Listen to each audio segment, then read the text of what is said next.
This week we're going to talk about moisture content of sand and gravel, one specific moisture content called absorption, and then also a test to measure specific gravity of sand and gravel sources used in concrete mix design.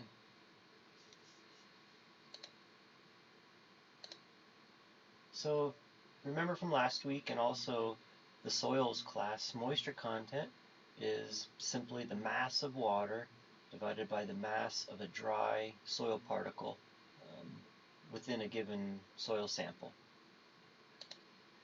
And absorption is the water content of that particle, whether it's a stone aggregate or sand.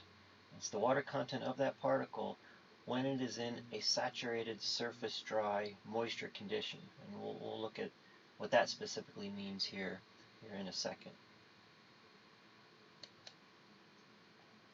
So these two figures come out of the Portland Cement Association's 14th edition for Design and Control of Concrete Mixtures book that I have listed on the syllabus for you. We're not going to need to purchase that book this semester, but I have copied a few relevant pages here and there for you. So I want to give due credit to that publication.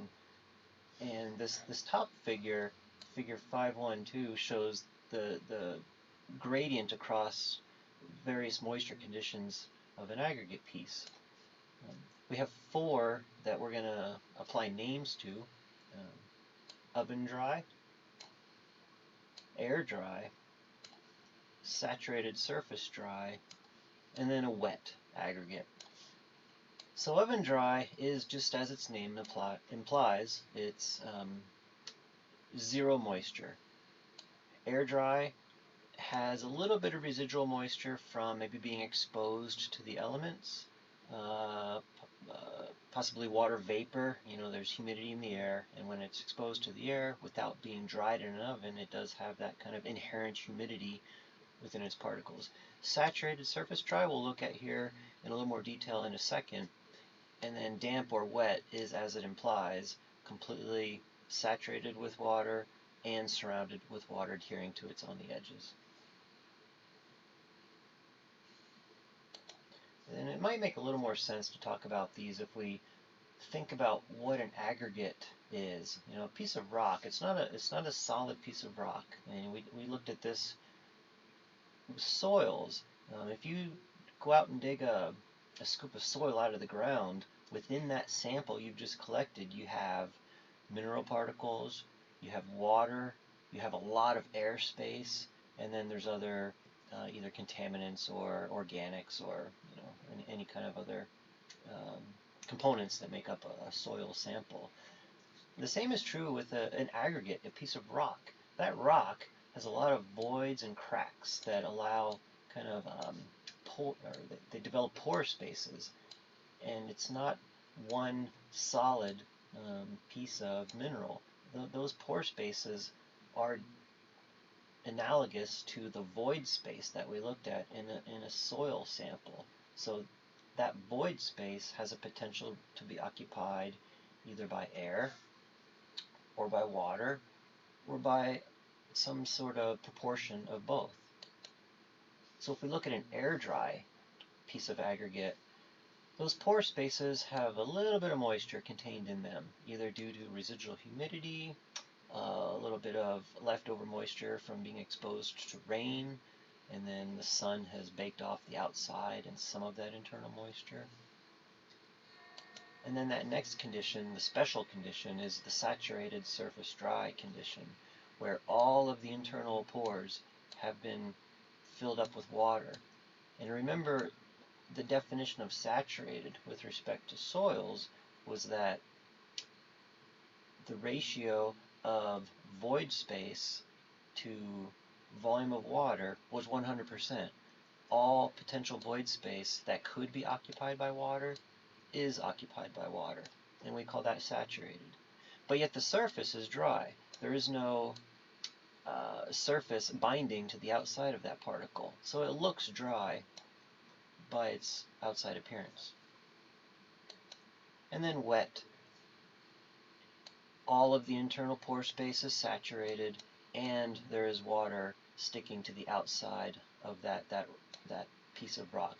The book also refers to this condition as damp, but a wet or a damp piece of aggregate. So we said that this saturated surface dry condition is kind of a unique condition, and it's the ideal condition of aggregates when mixing concrete.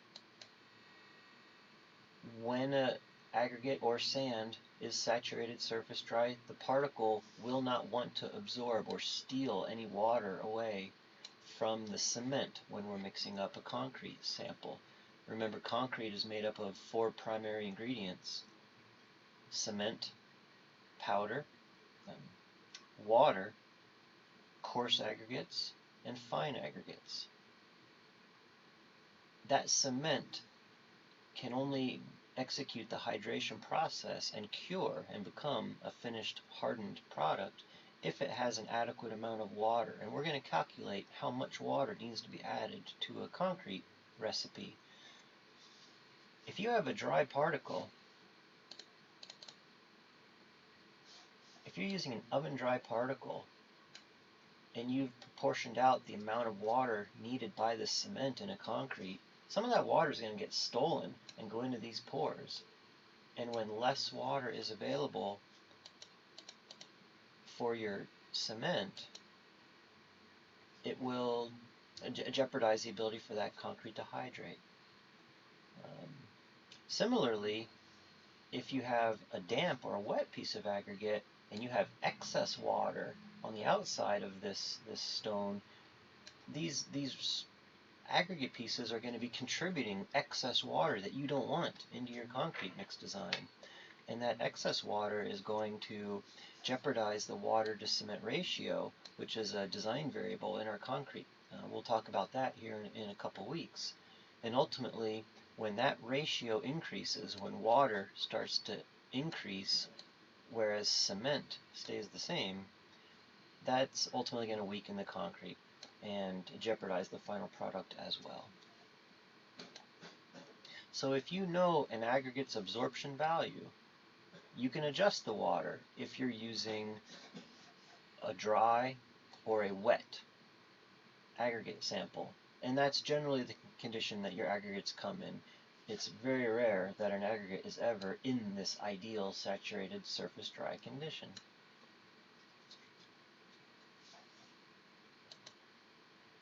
Think about this stockpile for a batch plant. They've got aggregates out there and they're being exposed to whatever the conditions are that day. In the middle of July, they're probably air dry to borderline oven dry. After a rainstorm, they're obviously going to be damp and wet. And within this sample, you're going to have different conditions depending on where you are in this pile. The surface of the pile is going to be a lot more air dried than aggregates on the interior of this, which aren't being exposed to evaporative forces. So knowing the conditions of these aggregates and knowing the absorption potential of an aggregate is critical when it comes to calculating a recipe for concrete mix design. So we'll come back to that definition. Absorption is the specific water content, which again, it's just a percentage that you guys have been calculating now for a year. Mass of water divided by mass of dry particle. It's the water content of a particle when it is in the specific saturated surface dry moisture condition. And the coarse aggregates, the stones used in concrete, have generally potential absorption ranges from 0.2 to 4%. And the fine aggregates, your sands, similarly have a 0.2 to 2% absorption potential. We're going to measure absorption of both coarse and fine aggregates this week in class. And part of your assigned reading for the week is to have you read these two procedures. They're on pages 149 for your coarse aggregates and 151 for the fine aggregates. the coarse aggregates, it's a pretty simple test, and essentially what you do is soak your stones, your coarse aggregate sample, in water so that you can force it into a saturated and damp condition. And I've had some stones now soaking for about a week and a half in our lab, and they're going to be fully saturated. All that pore space will be completely occupied by water by the time we're ready to perform this lab this week. And then essentially you take those stones out and you dry the surface with either a terry cloth, or I think paper towels kind of work a little better because they don't suck up quite as much water, and you don't want to get any of that interior moisture out of those pores. You only want to remove the surface moisture, and you're essentially forcing that stone into the saturated surface dry condition. You do that until the stones lose that kind of shiny gleam to them, and once they've been, once you've dried them sufficiently, you weigh them. You weigh them wet, we'll put them in an oven, we'll dry them out, and then we'll weigh them dry. And from that we'll be able to measure the amount of water lost. The fine aggregate test is a little more involved, but it's still not difficult. And it involves an absorption cone and a small tamping rod. And this cone is about 3 inches tall. It's not very big. And similarly, you take a sand sample and you soak it in water to force it into a damp condition. Then you add that wet, damp sand into the mold and you tamp it 25 times with the tamping rod. It's essentially making a sandcastle. And when you remove that cone, if your sample maintains its form, you haven't removed the surface moisture. There's still enough surface moisture causing the sand to maintain its shape, and you need to remove some of that moisture.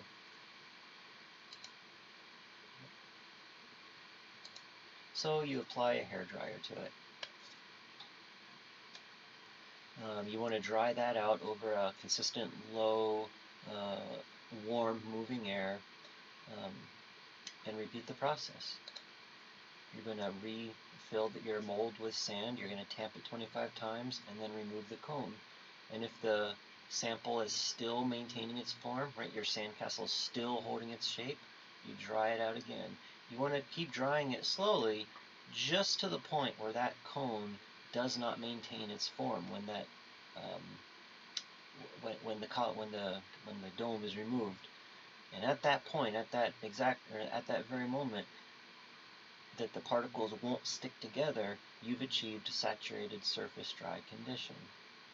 And then we do the exact same thing. We take a sample of that, we put it in a tin cup, we weigh it wet, we'll throw it in the oven, we'll weigh it dry, and we'll be able to compute how much moisture is in that sample. And with those very basic measurements, we can compute the water content of those particles when we forced them into the saturated surface dry condition. And the water content is equal to, again, absorption by definition. We're also going to measure the specific gravity of these materials. These two tests go hand in hand. You put your material into the saturated surface dry condition, and once you have it in that condition, you can then also measure the relative density. So for the coarse aggregates, the way that process is going to work is we're going to get the rocks saturated surface dry. We're going to take a sample then of those rocks, and we're going to weigh their mass. We're going to place them in a basket and suspend them off of a scale so that they're suspended in a bucket of water. And we have a little setup that we can kind of replicate the conditions shown here in this photograph. You're essentially comparing the weight of those saturated surface dry rocks in air to the weight when they're suspended in water. We're then going to take the sample that we used to record those measurements. We're going to dry it in the oven and remove all of the water from those so that we can get a dry weight. The equations then to run through the calculations to compute specific gravity apparent and specific gravity bulk. Apparent and bulk are with regards to whether or not you're considering water as part of the contributions to the mass, right?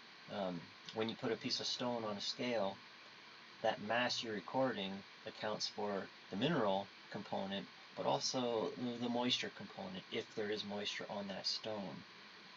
So specific gravity apparent leaves moisture in the equation. Specific gravity bulk takes water out of that equation and applies the analysis just on the mineral portions. And then we're also going to compute the absorption from this test. So those equations are on page 151.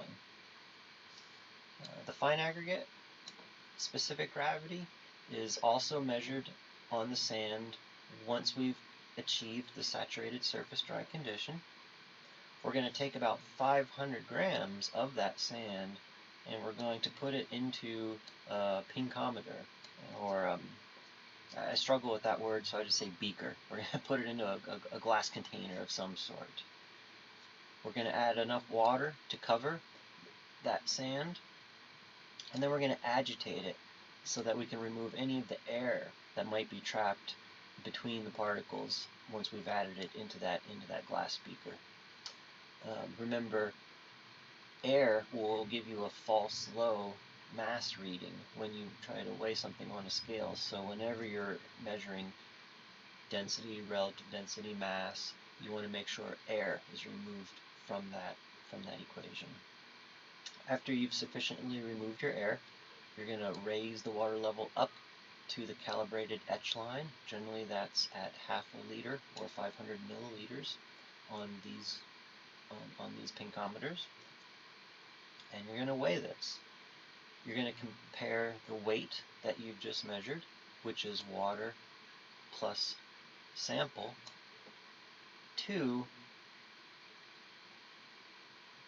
just this container filled with just plain water up to that same etch line. So essentially, we've displaced what would normally be water in our control measurement with a heavier material, the sand.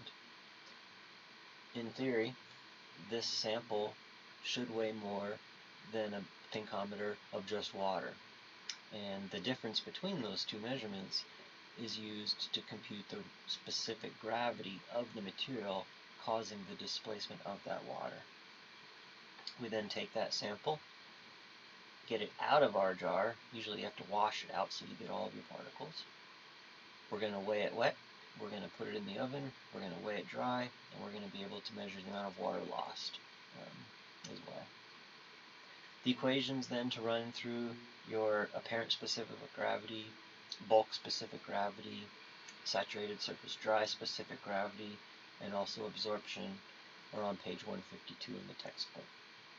Those are the labs we'll be performing this week, and we'll be using this concept, or not concept, this property of sand and gravel called absorption when we apply these materials to a concrete mix design here in a couple weeks.